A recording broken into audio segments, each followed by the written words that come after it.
कहीं बाजी होती है, बोले और जगह होती हो चाहे नहीं होती हो, इनके दरबार में ऐसी बाजी होती है। हारो जीतो तो लाभ, हारो तो लाभ। अच्छा तो क्या लाभ चाहती है? बोले कि ये जुगल जोड़ी आंखों के सामने रहे, आंखों से ओझल न हो, इससे बड़ा लाभ क्या हो सकता है? ठीक है तो ऐसी बाजी लगाएंगे। बोले कि अगर आप हारे रघुनंदन,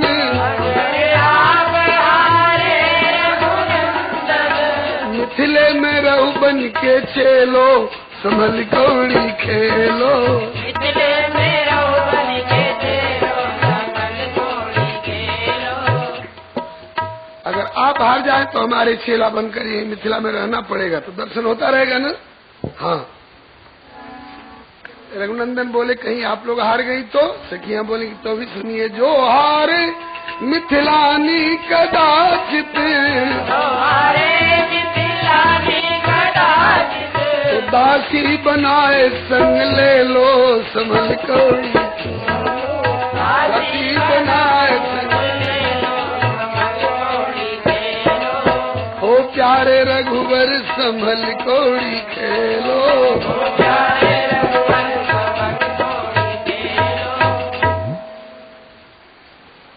आप हारे तो यहाँ रहे, हम हारे तो हम सिया दीदी के साथ आपकी दासी बनकर अयोध्या चलेंगी। मतलब यहाँ रह के दर्शन दीजिए, चाहे वहाँ ले चलिए, आंखों से ओझल न हो। इसी तरह की बाजी मीरा दीदी ने इस कलयुग में भी गिरधर से खेली।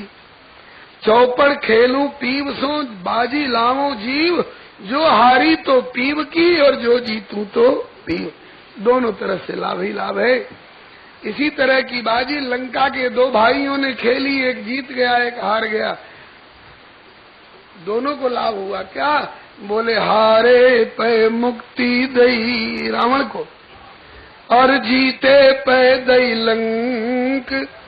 ये तो अंधाधुंध दरबार है, इसलिए तुलसी भजहु निशंक। आ जाओ इनके दरबार में और भजो। ये मत सोचो कि जीतेंगे कि हारेंगे, यहाँ तो जीतो तो भी लाभ, हारो तो भी लाभ, बलिहारी। इस प्रकार से इसके बाद हुई ज्योनार।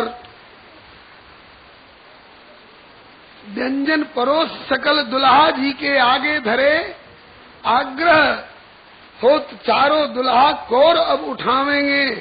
दुल्हा जी भी अड़ गए, अब तो बारी है हमारी आई, हमें बहुत छके अब तो आपको छकावेंगे। द्वार की छकाई नेग हमसे चुकाई आप, तो कौर की उठाई नेग हम भी अब चुकावेंगे। हम भी कौर तब उठावेंगे जब हमारा नेग मिले। सखियों ने नेग दिया, उसके बाद अब तो कौर उठाइए। बोले अभी नेग हमारा भरपूर नहीं, अभी और चाहिए। दुल्हा मचलते हैं, ये तो आनंद की बात है। सखियों ने कहा कि बोलिए श्री जुगल सरकार की। एक ने कहा कि सखी ऐसे नहीं उठाएंगे, कोई शुभने वाली बात बोलो तब उठाएंगे। सामर्थ्य होते हुए भी धनुष नहीं उठा रहे थे। आज जब पिता श्री जनक जी ने कह दिया, अब जनिको माखे भटमानी, वीर विहीन मही में जानी। हे देश देश के राजाओं, हम किसे कहे बलशाली है, हमको तो ये विश्वास हुआ पृथ्वी वीरों से खाली है। तब आया बाबू लक्ष्मण सिंह को जोश, और कहा कि भैया भैया आप केवल आज्ञा दे दें, ये पुराना सड़ियल धनुष क्या है, अगर आपकी आज्ञा हो जाए तो कंदुक एवं ब्रह्मांड उठाऊं, ब्रह्मांड उठा ले सकता हूं। सखियों ने इस बात को नोट कर रखा है और आज मौके पर कह रही हैं। अयोध्यावासी बात बनाना बहुत जानते हैं, कैसे करनी कुछ हो चाहे न हो, बात बनाना बहुत जानते हैं। कैसे? कहा कि धरी रसोई सकल परस के, बैठे चारों भाई, ग्रास उठावत बने नहीं बस रहे मंद मुस्काई। केवल कथनी में तो कंदुक इवले में ब्रह्मा उठाई, और करनी में अब उठत नहीं रसगुल्ला सरिस मिठाई। एक रसगुल्ला तो उठ नहीं रहा है, ब्रह्मांड उठा लेंगे, ब्रह्मांड उठा लेंगे दावा करते थे बात बनाने वाले। लक्ष्मण जी ने कहा कि भैया जल्दी उठा के दिखाओ, नहीं तो शिकायत हो जाएगी। तो ज्यों एक रसगुल्ला उठा के मुंह में दिया तो बोली कि मार दिया रे रसगुल्ला चला के। लक्ष्मण जी ने कहा कि किसी तरह से चैन नहीं लेने देती हैं, नहीं उठा रहे थे तो कहती थी कि उठता नहीं है, और उठा के मुंह में दिया तो कहती है कि मार दिया रे रसगुल्ला चला के। तुमने मार दिया होगा, चोट इतनी नहीं लगी। कहा कि छोड़ दिया जी तिलकधारी समझ के।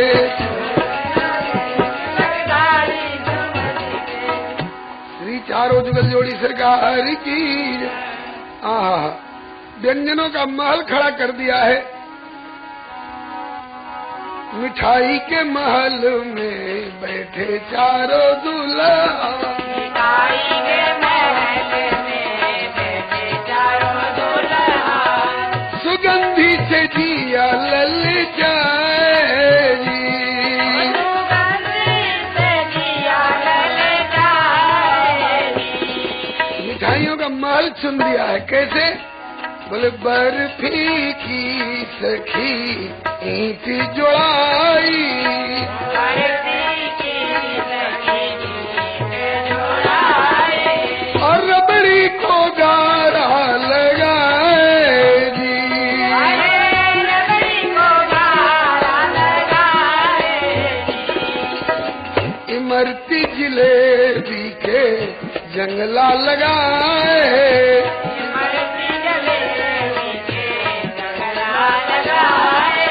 गुल जामुन के खंभा लगाए जी, जामुन के खंभा लगाए जी।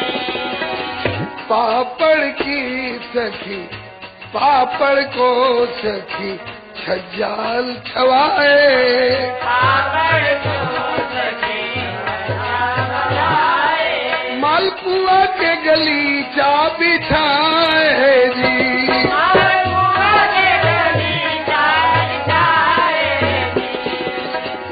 दही और चीनी की सफेदी कराई,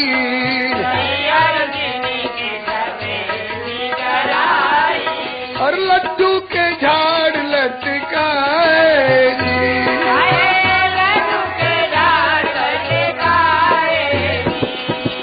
श्री चारों जुगल जोड़ी सरकार की।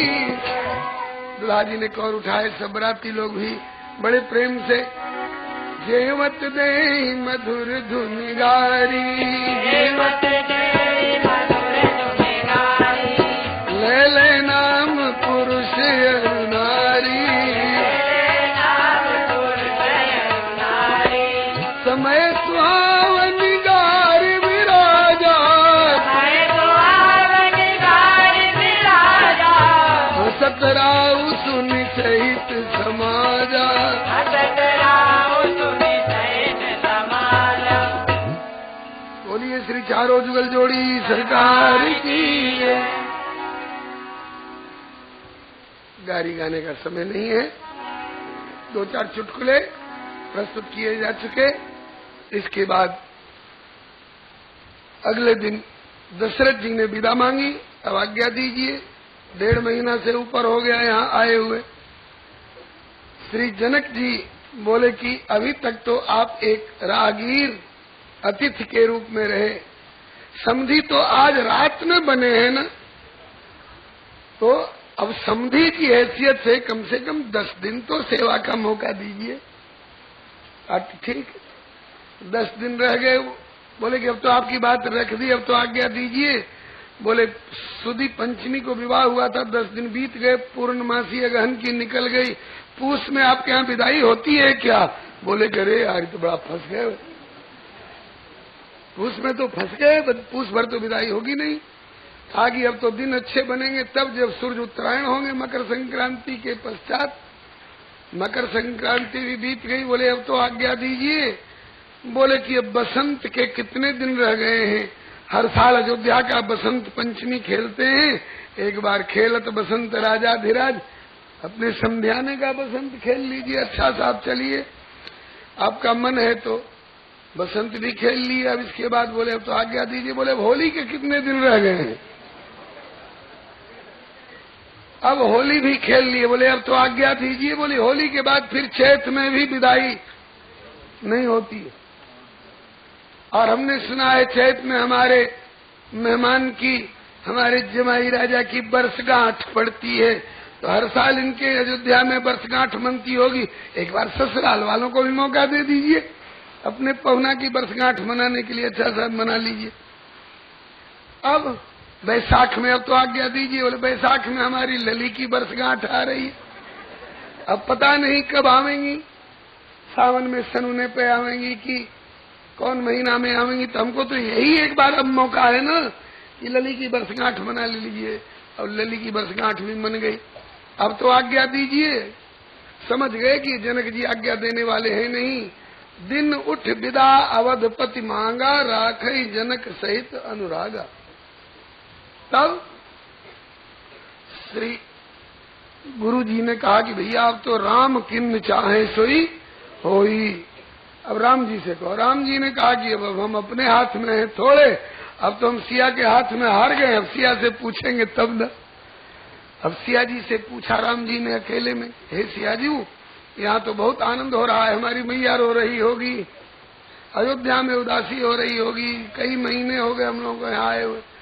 श्री किशोरी जी ने कहा कि ठीक है प्रभु, आपकी आज्ञा का उल्लंघन कौन कर सकता है, लेकिन जैसे आपको भी अयोध्या की चिंता हो रही कि हमारे विरह में रो रहे होंगे, ऐसे ही जब हम चारों बहनों को लेकर चल दोगे प्रभु तो मिथिला का निवासी एक भी जीवित रहेगा। हाँ, यह भी आप सच कहती हैं। कहा कि तो क्या करना चाहिए। कहा मिथिलावासी सलाह कर रहे हैं। जैसे अभी कई दिन से सलाह हो रही थी कि कथा 10 दिन हो कि 11 दिन हो। बोलो वृंदावन बिहारी लाल की। कल फैसला हो गया। हाँ, 10 दिन तक तो पूरी कथा होगी और 11वें दिन दोपहर तक, 11वें दिन 11 बजे तक कथा। ऐसे नहीं सरकार, जय जय। 11वें दिन 11 बजे तक ही दोपहर में ही कथा को विश्राम और संध्या समय हवन और भंडारा। बोलो वृंदावन बिहारी लाल की। ऐसे ही मिथिलावासी सब मिलजुल के विचार कर रहे हैं क्या करना चाहिए जिससे वियोग का अनुभव किसी को न हो। बोले या तो पाहुन बसई जनकपुर परिकर सकल बुला के, या तो अयोध्या वासियों को सबको बुला लीजिए, यही हम मिथिला में जगह दे देंगे बिना कीमत के। कहा कि ऐसा लोक में होता नहीं है।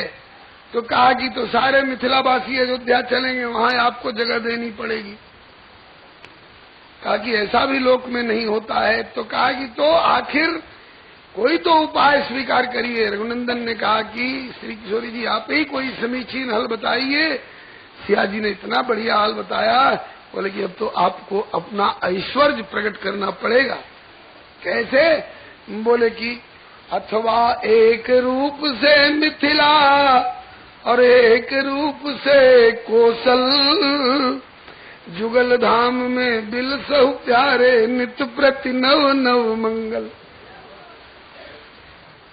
जैसे ब्रजवासी दावा करते हैं, वृंदावनवासी गोकुलवासी ठाकुर कहते हैं कि भूतल भार उतारी हो धरी हो रूप अनेक, लेकिन ब्रज तज अनत न जाई हो ये मेरी टेक।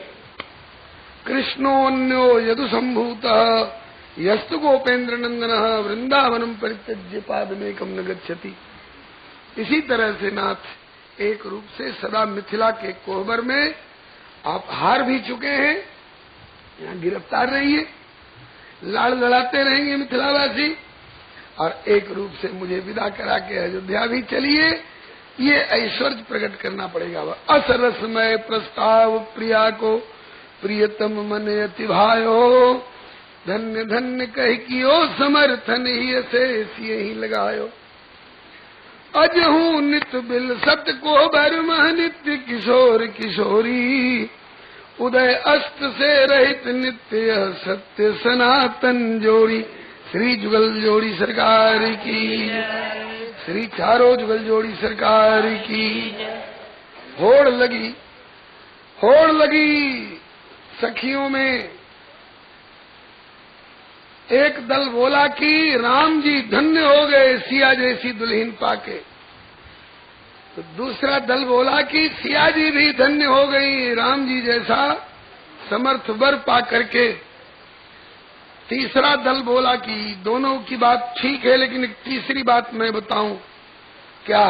बोले राम जी को पाकर सिया जी केवल धन्य हुई, और सिया जी को पाकर के राम जी केवल धन्य हुए, और हम मिथिला निवासी धन्य धन्यतर धन्यतम हो गए। कैसे? बोले राम जी ने केवल सिया जी को पाया, और सिया जी ने केवल राम जी को पाया, और हमने सिया जी और राम जी जुगल को ही पाया, जुगल को पाया। तो हम लोग डबल लाभ में हैं, और एक ही जुगल नहीं, 4 जुगल। बोलो चारों जुगल जोड़ी सरकार की।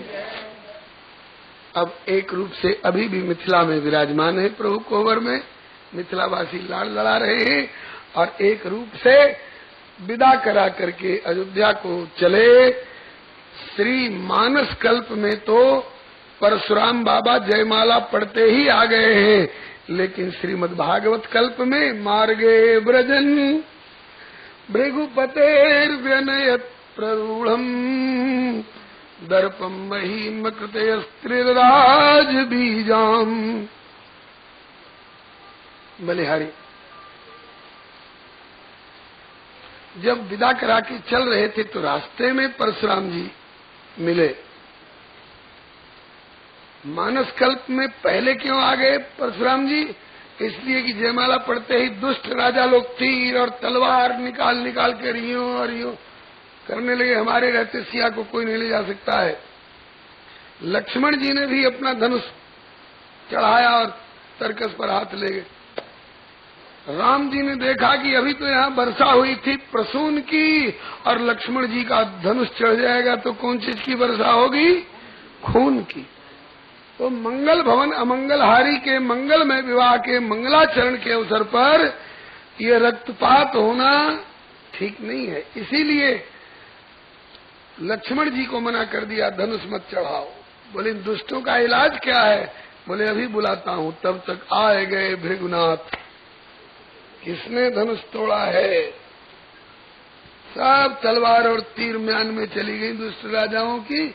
लक्ष्मण जी ने कहा तो बहुत बढ़िया जड़ी आएगी। परशुराम और राम को अजब अनोखो ढंग, हल्दी लगी न फिटकरी और चढ़ गो चोखो रंग। इसलिए पहले परशुराम जी आए मानस कल्प में, और श्रीमद् भागवत कल्प में बाद में क्यों आए रास्ते में? एक रामायणी जी बता रहे थे, जो श्रीमद् भागवत के रामायण के दोनों के अच्छे विद्वान थे, लखनऊ वाले श्री राम जी शास्त्री, और बड़े विनोदी भी थे।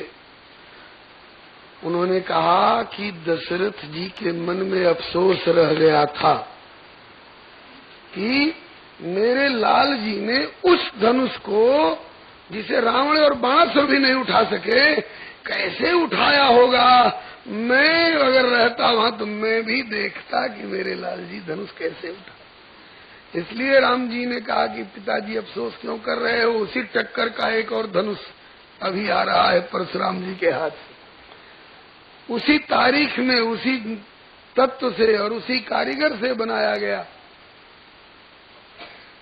अरे शैवी पिनाक टूटा, वैष्णवी सारंग है ना, वैष्णवी सारंग लेकर के जो नारायण छोड़ के कोई चढ़ा ही नहीं सकता है। आज परशुराम बाबा आ गए। राम वीर बनते हो, हमारे इष्ट देव का धनुष तोड़ करके वीर कहलाने चले। मेरा धनुष उठाओ तो जाने लाइए, देख चाप आप ही चल गए हो। दशरथ जी महाराज देखे कि धनुष झुका सो झुका, परशुराम जी की कमर झुक गई। इस प्रकार से दशरथ जी के मन का मनोरथ पूर्ण करने के लिए इसके बाद अयोध्या पहुंचे। सबकी आंखें डबडबाई थी, बरस रही थी। और अब आते ही सूखत धान पराजनु पानी, वर्षा हो गई। श्री गुरुदेव कहा करते थे, पूज्य चल श्री भक्तमाली महाराज, माता कौशल्या को बड़ा गुमान था मेरे लाल रामभद्र इतने सुंदर हैं कि इनके जोड़ की दुल्हन नहीं मिल सकती है। मेरे रामभद्र सुंदरता में है 20 दुल्हन बहुत मिलेगी तो 16 नहीं 18 तक, 19-20 बराबर का तो कोई प्रश्न ही नहीं है। लेकिन जब श्री सिया जी का घूंघट उठा करके देखा तो 19-20 की कौन कहे, दुल्हन तो 21 पर पहुंच गई। मेरे रामभद्र से भी ज्यादा सुंदरी दुल्हन आई। अब ऐसी सुंदरी बहू को मुंह दिखाई के नेक बख्शीश में क्या दिया जाए। मुंह दिखाई में माँ कह के ही ने दिया, अपना स्वर्णिम भवन नेग के रूप में। कनक भवन सिया जी के मुंह दिखाई नेक बख्शीश में माता कह के ही ने दे दिया। माता कौशल्या सोचने लग गई, मैं क्या दूं, बहू अलौकिक है। अलौकिक बहू के लिए कोई लौकिक पदार्थ जचेगो नहीं। बहू अलौकिक है तो नेक भी अलौकिक होना चाहिए। क्या है मेरे खजाने में अलौकिक नेक बहू के अनुरूप। खोजी आई कौशला विचार बड़े हौसला से, लेकिन बहू अनुरूप को वस्तु न लखाई है। लागी चित चिंता कहा दीजिए निछावर में, सियासी बहू को नेग परी कठिनाई है। और कछु पाई नाही सी समताई जोग, अंत में निकट बुलाई नीलमणि रघुराई है। मेरे नीलमणि इधर आ बेटा। पूछा कि क्यों माँ, मुझे क्यों बुला रही हो। कहा कि बहू को मुंह दिखाई का नेक देना है। कहा कि तो खजाने में से कुछ निकाल के दे दो, मुझे क्यों बुला रही हो। कहा मेरे खजाने में इस बहू के अनुरूप दूसरा कोई नेक नहीं दिखाई पड़ रहा है। अरे तो मुझे क्यों बुला रही हो। कहा कि आओ तो बताऊंगी। और कछु पाई नाही सी समताई जोग, निकट बुलाई नीलमणि रघुराई है। और हाथ रघुनाथ गही के दीनों सिय के हाथ माई, लेहु बहू ये ही तेरे मुंह की दिखाई। बोलो श्री जुगल सरकार की। नील सरोरु नील मणि, मणि है ना, रत्न है। राम रत्न है, राम रत्न है। रत्न उपजता कहीं और है और धारण होता कहीं और है। ये राम रूपी रत्न कहाँ उत्पन्न हुए और कहाँ धारण हुए। बोले राम रत्नमहं वंदे चित्रकूट पतिम हरिम, कौसल्या सुक्ति संभूतम। कौशल्या रूपी सीपी में से प्रकट हुए और धारण कहाँ हुए। बोले कौशल्या सुक्ति संभूतम और जानकी कंठ भूषणम, जनक सुता कृत भूषण जित दूषण, समर समित 10 कंठ, जय जय देव हरे। मतलब कि एक दिन वह था जबकि श्री जनक जी ने अपना कन्या रूपी रत्न सिया को जानकी को राम जी के योग्य समझकर राम के हाथों में सौंपा था। और आज माता कौशल्या ने राम रूपी रत्न को जानकी के जोग जानकर जानकी के हाथ में सौंप दिया।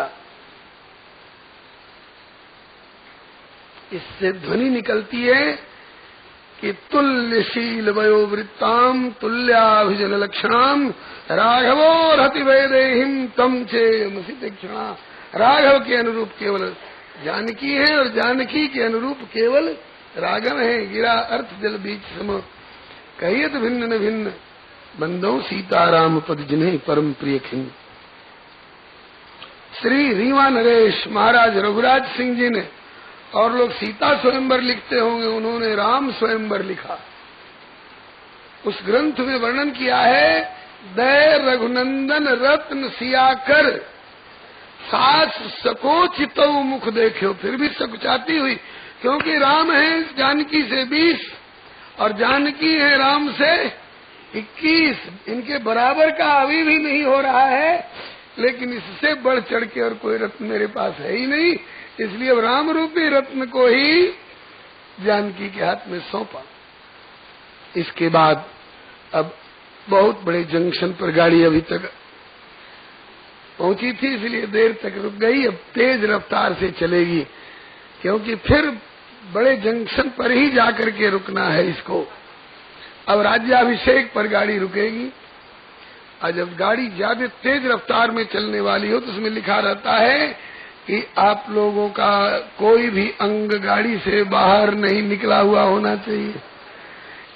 इसलिए इधर उधर नहीं ताक झांक करके कथा में ही ध्यान रखिएगा। बहुत लोग जानते हैं कि विवाह के बाद तुरंत वनवास हुआ, तुरंत वनवास नहीं हुआ, 12 वर्ष अयोध्या में रहे। उषित्वा 12 समाइक्ष्वाकुणाम निवेश ने दशरथ जी के कान के पास कुछ केस सफेद हुए। उन्होंने ये सोचा कि केस की सफेदी नहीं है, सफेदी के बहाने बुढ़ापा आ गई। बुढ़ापा कहाँ आ गई? कान के पास आई। कान के पास क्यों आई? कान में सलाह देने के लिए आई कि कितने दिन तक ढोते रहोगे। राम 27 वर्ष के हो गए, अब सौंप दो राम जी को युवराज पद।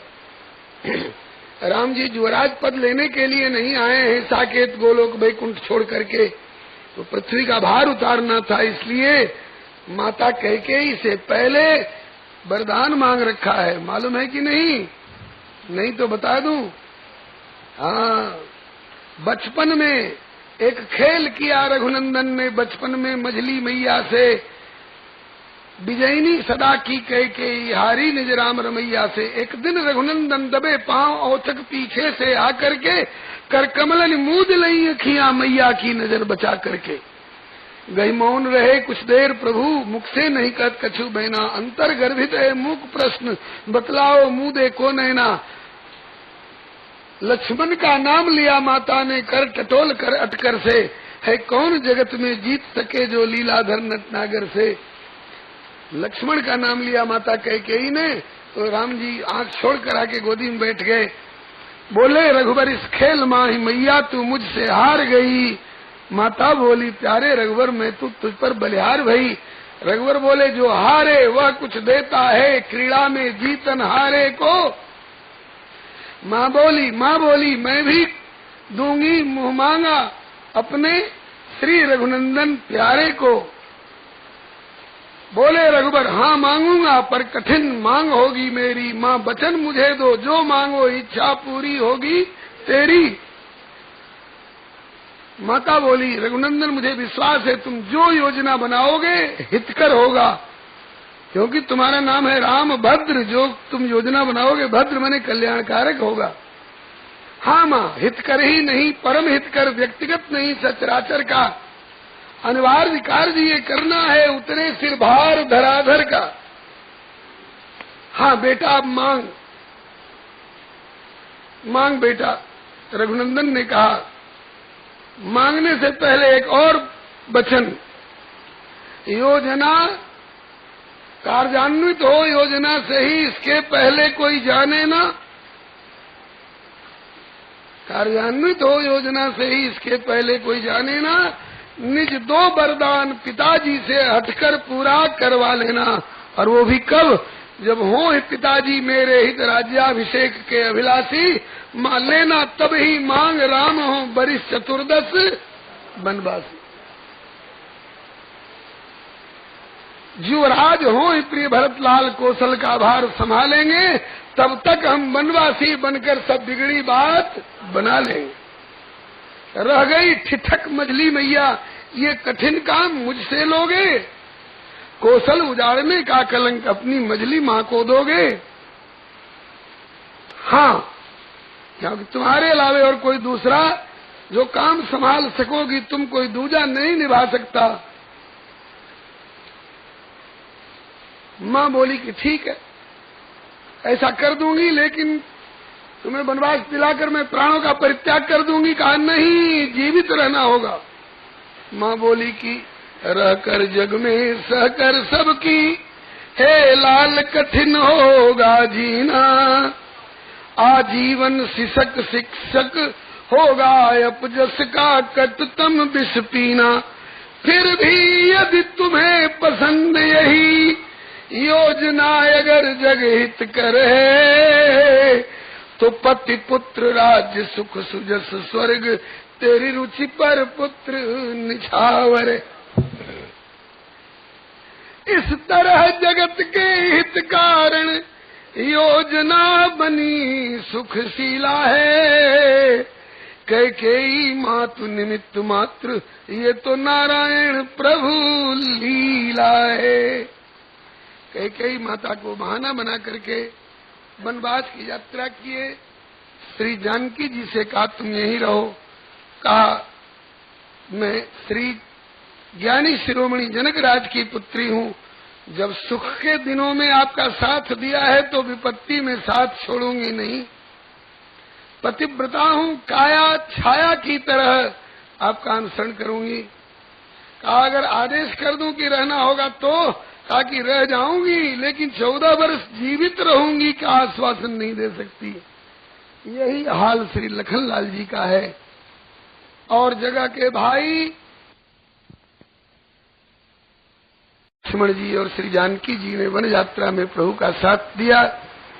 श्रृंगबेरपुर में निषाद राज केवट एवं प्रयाग में भरद्वाज जी तथा तमसा के किनारे वाल्मीकि जी पर कृपा करते हुए, इनका आशीर्वाद लेते हुए चित्रकूट में जाकर कुटिया बनी। प्रभु के वियोग में श्री दशरथ जी का प्राणांत हुआ और भरत जी ननिहाल से बुलाए गए।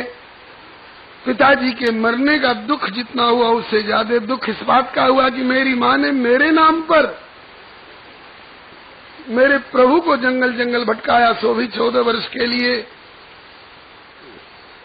पिता का अंत्येष्टि संस्कार किया। जीवन भर के लिए कैकेयी को माँ कहना छोड़ दिया। तजिए ताहि कोट बैरी समझद्य परम स्नेही, जाके प्रिय न राम वैदेही। तजो पिता प्रहलाद विभीषण बंधु भरत महतारी, बलि गुरु तजो कंत ब्रज बनित भव बुध मंगलकारी। भरत जी को राजगद्दी दी जाने लग गई। भरत जी ने कहा राजगद्दी मिलेगी, इसकी चर्चा मात्र से अयोध्या स्मशान हो गई, माताएं विधवा हो गई। और राजगद्दी पर बैठ जाऊंगा तब तो पृथ्वी रसातल को चली जाएगी। पृथ्वी की बेटी है जानकी, पृथ्वी के दामाद हैं राम जी। तो राम धरती की बेटी और दामाद को जंगल में निकाल कर किसकी मजाल जो राजा बना बैठा रह जाए और पृथ्वी अपनी छाती पर उसको लिए बैठी रह जाए।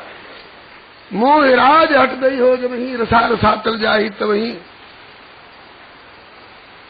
माँ ने अधिकार चाहा, अधिकार तो अयोध्या स्मशान हुई। उसी गलती को मैं नहीं दोहराऊंगा। मुझे अधिकार नहीं चाहिए, मुझे तो कर्तव्य पालन करना है। अधिकार प्रभु का, मैं तो सेवक हूँ। भरत जी चित्रकूट गए, अयोध्यावासियों को ले जाकर प्रभु से मिलाया। अयोध्यावासियों को पहले संदेह था भरत पर, लेकिन अब तो भरत प्राण प्रिय भय सब ही के। राम जी तो हमें छोड़ गए, भरत जी ने बिछुड़े हुए राम से मिला दिया। बड़ी भारी पंचायत बैठी चित्रकूट में, क्या होना चाहिए। बहुत उहापोह विचार विमर्श मंथन के बाद राम जी ने कहा कि भैया दोनों भाई पिता की आज्ञा का पालन करें। तुम भी पालन करो, मुझे भी पालन करने दो। तुम्हें जहाँ की सेवा मिली है तुम संभालो, हमें जहाँ की सेवा मिली है हमें संभालने दो। तुम घर संभालो, हमें वन संभालने दो। भरत जी ने कहा कि आज्ञा है तो संभाल दूंगा, लेकिन मालिक बन करके नहीं, मालिक आप रहोगे, सेवक की हैसियत से संभालूंगा। कहा ऐसे ही करो। भरत जी प्रभु की आज्ञा पाकर प्रभु की चरण पादुका लेकर के अयोध्या आए।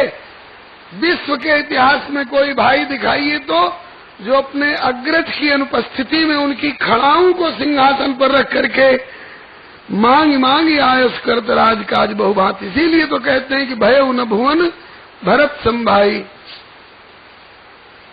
भरत जी ने एक धौंस दी है प्रभु को। केवल 14 वर्ष की जिम्मेवारी ले रहा हूं। जिस दिन 14 वर्ष पूरा हो जाए उसके अगले दिन पहला दिन आना पड़ेगा, सूर्यास्त से पहले आना पड़ेगा, नहीं तो तुलसी बीते अवधि प्रथम दिन जो रघुवीर न आई हो, तो प्रभु चरण सरोज सपथ जीवत परिजन ही न पई हो। 14 वर्ष के वनवास की अवधि में पद्म पुराण के अनुसार 12 वर्ष केवल चित्रकूट में रह करके बिताए हैं।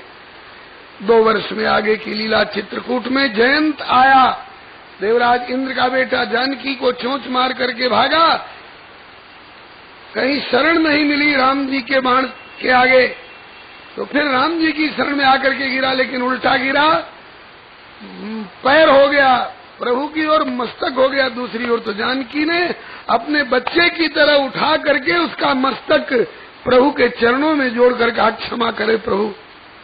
प्रभु ने कहा, अपराधी है, आपका खून निकाला है। जानकी ने कहा कि बच्चा है, सारी सृष्टि के लोग बच्चे हैं, मैं जगत जननी हूँ। कहा कि बच्चा माँ की छाती पर चोट मारे तो? जानकी ने कहा कि बच्चे कभी कभी दूध पीते समय माँ की छाती में दांत चुभा देते हैं। कहा कि अबोध बच्चे ना, ये तो सयाना है। कहा कि आपने सयाना कैसे घोषित किया, इसको तो भी दंडवत करने का शौर नहीं है।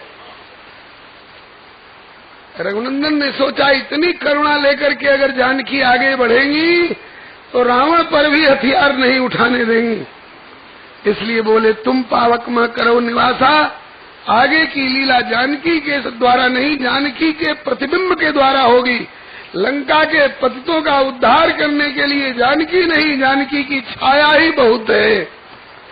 प्रतिबिंब का हरण हुआ और विरह का अभिनय हुआ। इसी बहाने श्री जटायु जी पर, श्री शबरी मैया पर, श्री हनुमान जी पर, श्री सुग्रीव जी पर कृपा करते हुए बाली का वध कराते हुए हनुमान जी के माध्यम से जानकी जी का पता लगवाया और समुद्र पर पुल बनवा करके लंका पर आक्रमण किया और रावण को उसके समर्थक दुष्टों के सहित संहार करके और विभीषणाय भगवान दत्त्वा रक्षो गणेशताम लंका मायुष्कल्पांतम यो क्षीण व्रत पुरी। विभीषण को लंका का राज्य देकर रावण के वध के पश्चात विभीषण जी को लंका का राज्य देकर प्रभु अयोध्या लौटे। अब आ गई बड़े जंक्शन पर गाड़ी। अब एक राज्याभिषेक के समय का पद गा लीजिए। आए बहुरी रघुरैया अयोध्या में बाजे बधैया,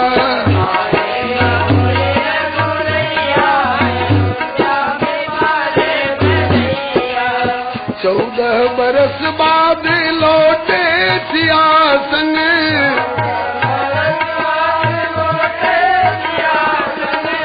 राम लखन दोनों भैया अयोध्या में बाजे बधैया, राम लखन दोनों भैया अयोध्या में बाजे बधैया।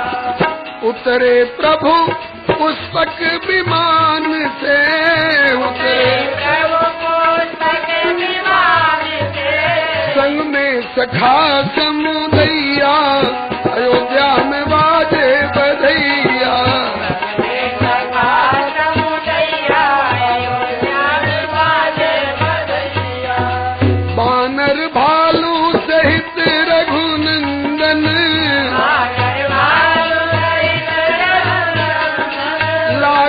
गुरु जी के भैया अयोध्या में बाजे बधैया, गुरु जी के भैया अयोध्या में बाजे बधैया। भूमि से उठाए प्रभु भेटे भरत को, भूमि से उठाए प्रभु भेटे भरत को, प्रेम मगन देखवैया अयोध्या में बाजे बधैया,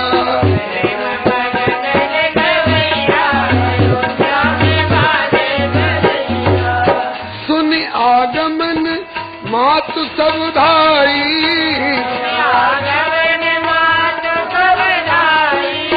ज्यों बछड़ा हित गैया अयोध्या में बाजे बधैया, ज्यों बछड़ा हित गैया अयोध्या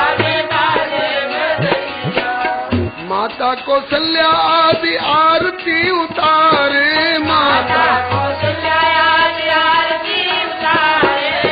पुन पुन लेवे बलैया, अयोध्या में बाजे बधैया।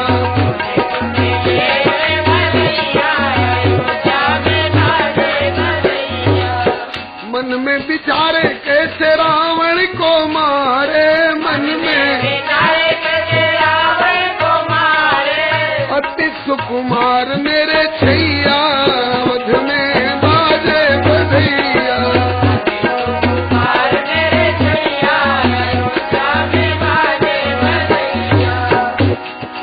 जथा योग्य मिली भेटे सबही प्रभु, जथा हर से लोग लुगैया, अवध में बाजे बधैया।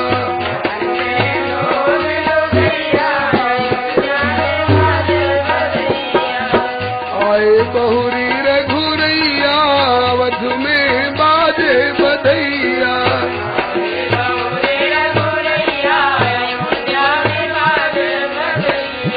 मुदित मृदंग नगाड़े बाजत, मुदित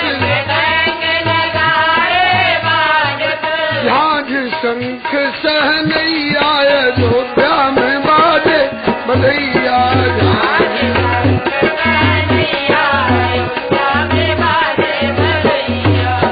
नारायण प्रभु भक्ति पाए जस, नारायण प्रभु जस गावत तुलसी गोसैया, अवध में बाजे बधैया। गावत तुलसी गोसैया, आए बहुरी रघुरैया, अवध में बाजे बधैया।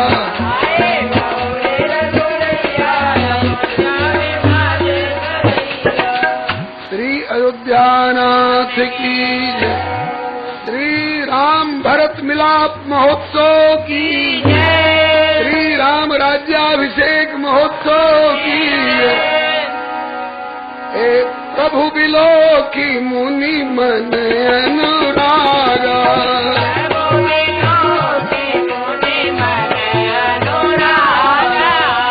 तुरत दिव्य सिंहासन मांगा।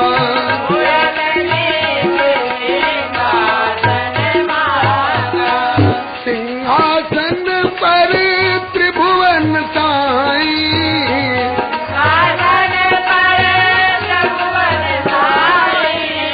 देख सुरन दुंदुभी बजाई।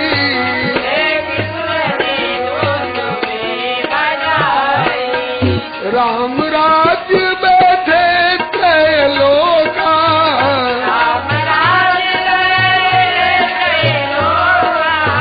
हर्षित भय गए सब शोका।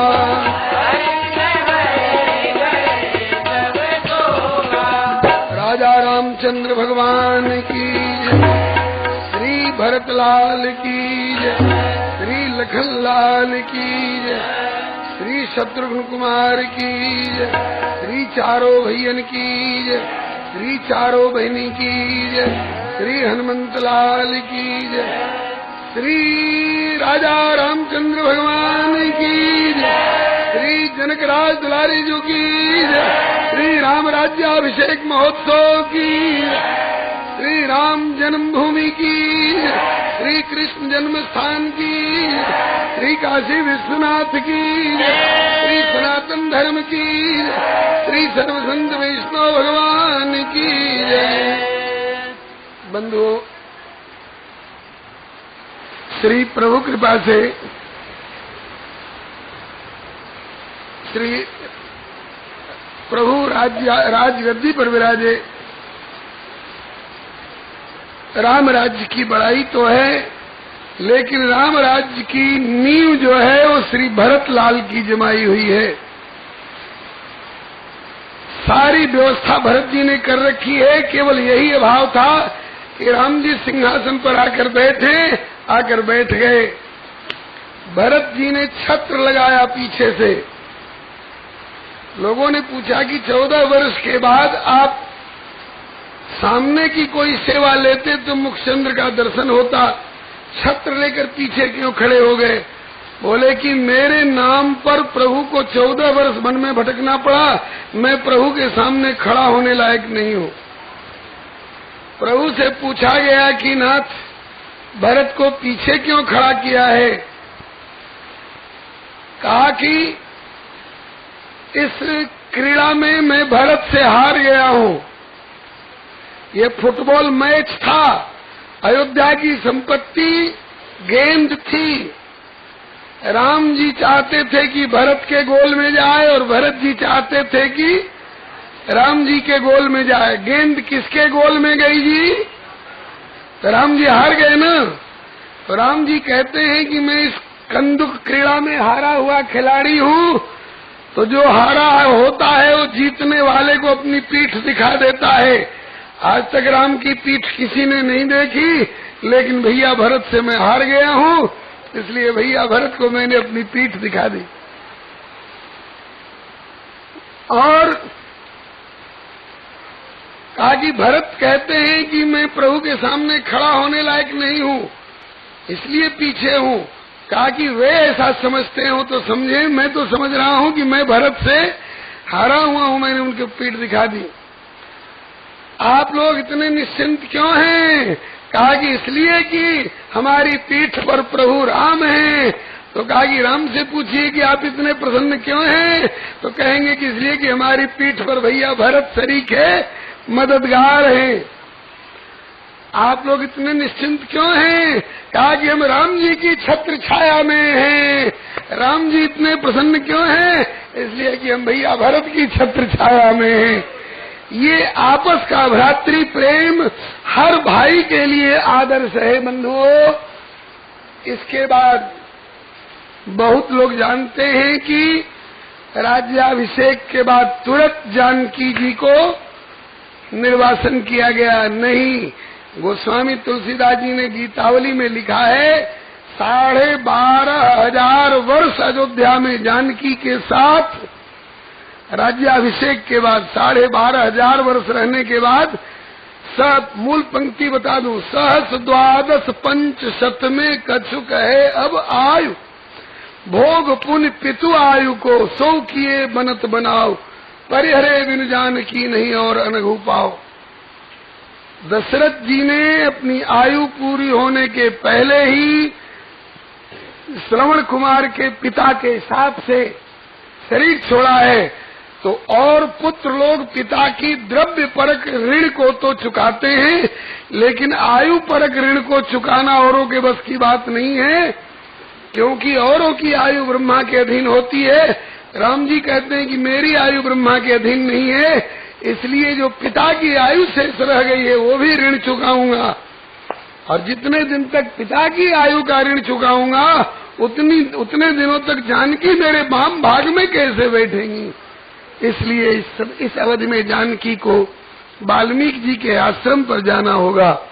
जानकी से सलाह करके धोबी के वचन का बहाना बना करके और वाल्मीकि आश्रम पर पहुंचा दिया गया। वहीं जानकी जी के 2 पुत्र हुए, कुश और लौ। अन्य 3 भाइयों के भी 2-2 पुत्र हुए। लक्ष्मण जी के 2 पुत्र अंगद और चित्रकेतु,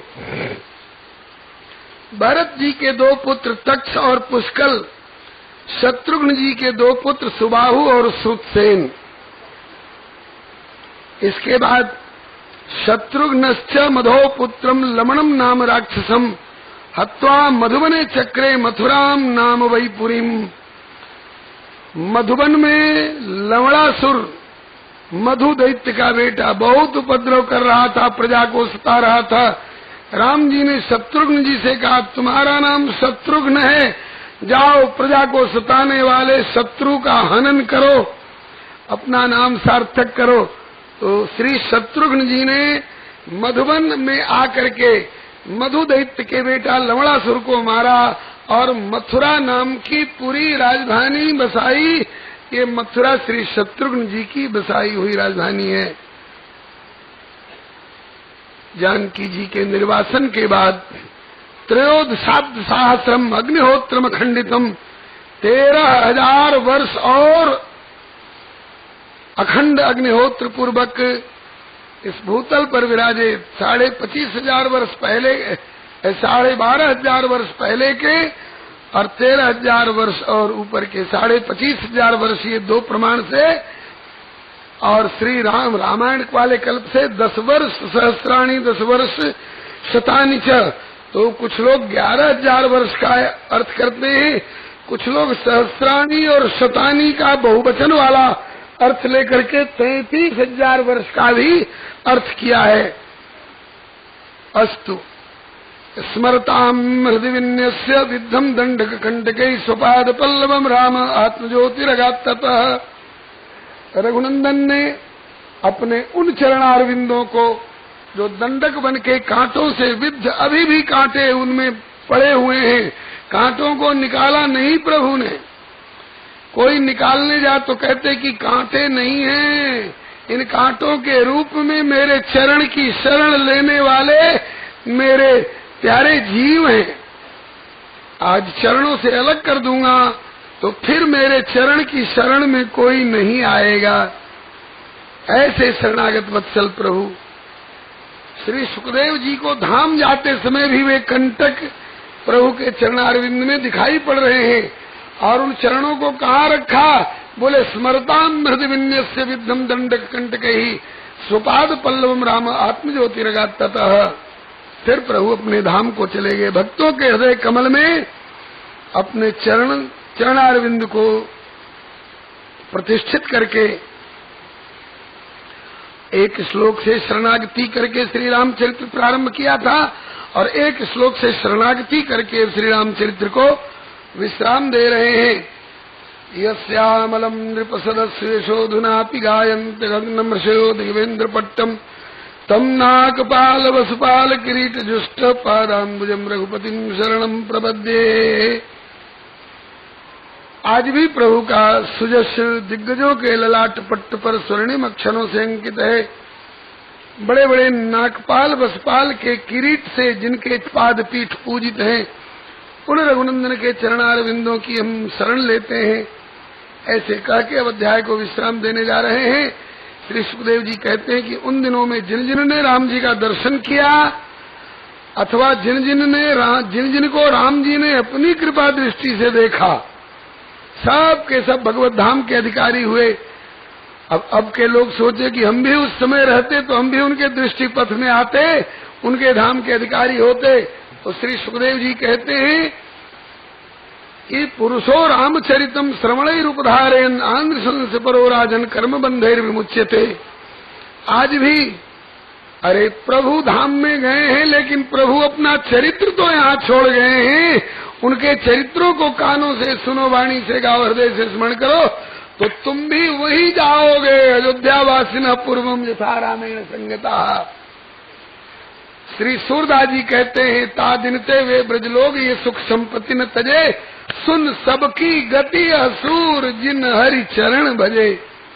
जिन रघुनाथ चरण रथ मानी तिनकी यह गति प्रगट भवानी।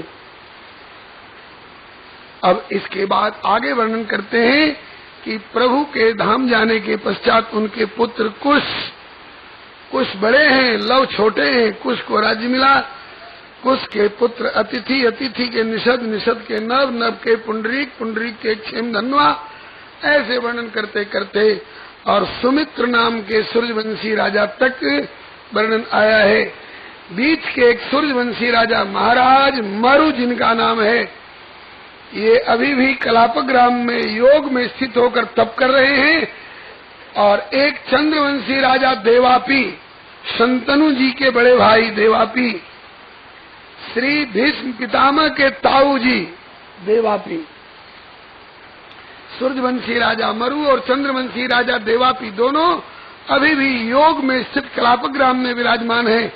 जब कलयुग की समाप्ति होगी और सतयुग की पुनः प्रतिष्ठा करने लगेंगे श्री कल्कि भगवान, तो इन्हीं दोनों सूर्यवंशी और चंद्रवंशी राजाओं को कलापग्राम से ला करके सूर्यवंश की गद्दी अयोध्या में और चंद्रवंश की गद्दी हस्तिनापुर में दोनों की प्रतिष्ठा करेंगे। और ये चुनाव फुनाव वाला ये प्रथा खत्म हो जाएगी और सूर्य वंश और चंद्र वंश की गद्दी प्रतिष्ठित होगी और सतयुग हो जाएगा।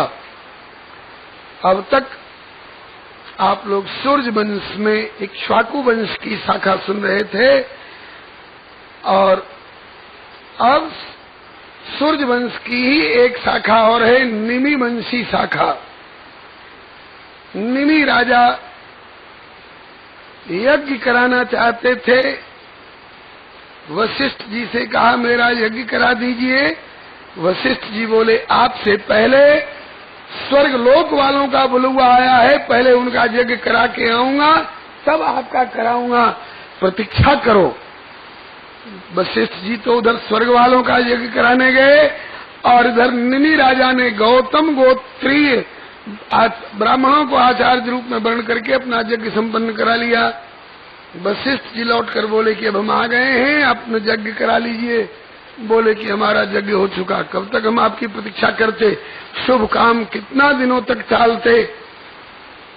नाराज होकर के वशिष्ठ जी ने शाप दे दिया कि आपका तुम्हारा शरीर छूट जाएगा, बड़ा अपने को पंडित मानते हो, तुम्हारा शरीर छूट जाएगा। तो श्री निमि राजा का शरीर छूट गया, लेकिन शरीर छूटने के पहले श्री निमि राजा ने भी वशिष्ठ जी को श्राप दिया कि आपका भी शरीर छूटेगा। तो वशिष्ठ जी का भी शरीर छूटा। वशिष्ठ जी ने दोबारा मित्रा वरुण के तेज को माध्यम बनाकर उर्वशी के माध्यम से घड़े में से जैसे अगस्त जी प्रकट हुए हैं, ऐसे वशिष्ठ जी ने दोबारा शरीर धारण किया, क्योंकि भगवान श्री राम इनको यजमान के रूप में मिलने वाले थे, इसलिए इन्होंने दोबारा शरीर धारण किया। निमि राजा ने शरीर धारण नहीं किया, उनको ऋषियों ने आशीर्वाद दिया, आप सबकी आंखों की पलकों पर निवास करेंगे। इसीलिए जागृत दशा में आंखों की पलकें गिरती हैं और उठती रहती हैं। गिरने को निमेष और उठने को उन्मेष कहा जाता है। आप लोगों ने रामचरितमानस में पढ़ा होगा कि जब फुलवारी में राम जी जानकी जी का प्रथम परस्पर साक्षात्कार हुआ तो दोनों की आंख की पलकों का गिरना बंद हो गया था। क्यों?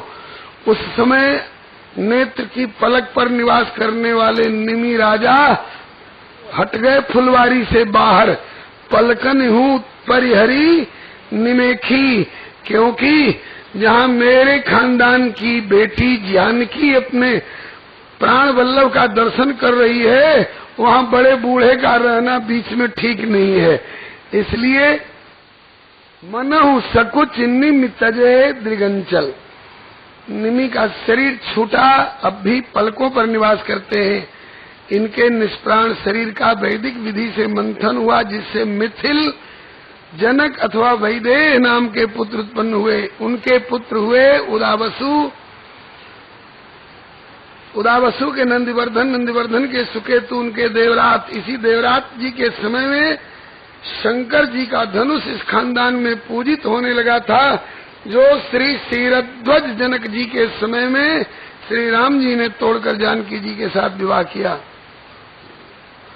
जनक इस खानदान की खानदानी पदवी है निमि जी के बाद से, और द्वापर के जनक बहुलाश्व जी तक ये सब जनक कहलाए हैं। नाम इनके अलग अलग होते रहे। जनक खानदानी पदवी है। अब श्री हरे नमः। जो श्री जानकी जी का पिता कहलाए, इनका नाम है महाराज श्री क्षीरध्वज। जनक पदवी है, महाराज क्षीरध्वज नाम है इनका। क्षीरध्वज नाम क्यों पड़ा? बोले कि ततः क्षीरध्वजो यज्ञे यज्ञार्थम करस्तो महीम सीता क्षीराग्रतो जाता तस्मात् क्षीरध्वज स्मृतः। क्षीर कहते हैं हल्की नोक को, और उससे जो क्यारी बनती है उसका नाम है सीता, हराई जिसको बोलते हैं। तो सीर और सीता से प्रकट होने के कारण, सीता लांगल पद्धति, उससे प्रकट होने के कारण ये सीता कहलाई है। और इस सीर से ही सीता निकली हुई सीता के माध्यम से इनकी कीर्ति की ध्वजा फहराई है, इसलिए तस्मात् सीरध्वज स्मृता, इसलिए ये सीरध्वज कहलाए हैं। सीरध्वज के पुत्र हुए कुशध्वज, मानस में कुशध्वज छोटे भाई हैं और भागवत कल्प में कुशध्वज इनके पुत्र हैं। कुशध्वज के धर्मध्वज, धर्मध्वज के कृतध्वज और मितध्वज, ये वंश आगे चल करके कई पीढ़ी के बाद द्वापर तक इसका वर्णन है। द्वापर में जो जनक जी हुए उनका नाम था महाराज बहुलाश्व। इस बहुलाश्व जनक जी के यहाँ भी साक्षात भगवान श्री कृष्ण और बलराम दोनों भैया बारी बारी गए हैं। पहले बड़े भैया बलराम, फिर छोटे भैया श्री कृष्ण। कैसे, ये आपको दशम स्कंध उत्तरार्ध में सुनने को मिलेगा।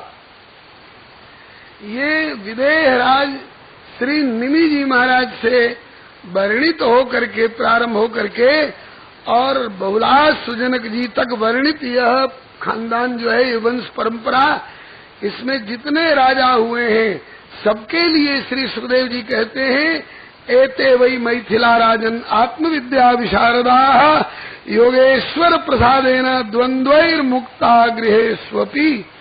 घर में रहते हुए भी विधाता के दुख सुख लाभ हानि संयोग वियोग इत्यादि के द्वंद्व से अभिभूत नहीं होने वाले, ये प्रापंचिक द्वंद्व की भावना से बहुत ऊपर उठे हुए महापुरुष सभी जनक बड़े ज्ञानी हुए।